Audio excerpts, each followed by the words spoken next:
চট্টগ্রাম সদাগরদের শহর, এই নিয়ে চট্টগ্রামের কাজ হলো সদাগর।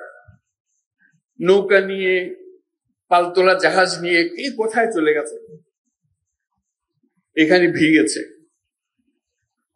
তার আগে এসেছিল আরবরা, এসেছিল পর্তুগিজরা, এসেছিল।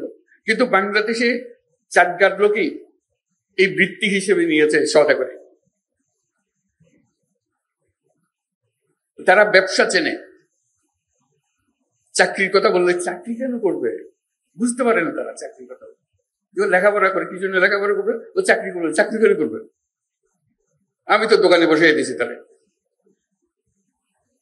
আমাদের বাবা মারা আমাদেরকে দোকানে বসে দিয়েছি, আমিও দোকানে বসছি।